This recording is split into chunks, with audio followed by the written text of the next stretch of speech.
Do you know what high performance brakes mean? It means that anytime I come up to a stoplight, Do you hear a noise from your brakes on your Mercedes?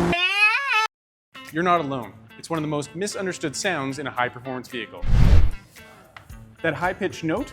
It's microscopic vibrations between your brake pads and rotors amplified like a speaker. You'll likely notice it on light application or low speeds, but for a luxury vehicle, it's usually completely normal.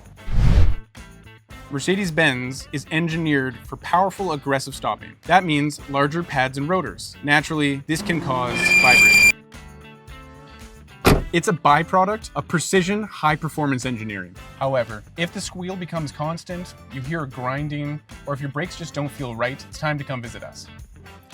Our certified technicians will be able to tell quite quickly if it's a normal sound or if your Mercedes needs a little extra attention. So don't worry about the occasional squeal. they're just supposed to sound awful. It's probably just high-performance engineering doing what it was supposed to do.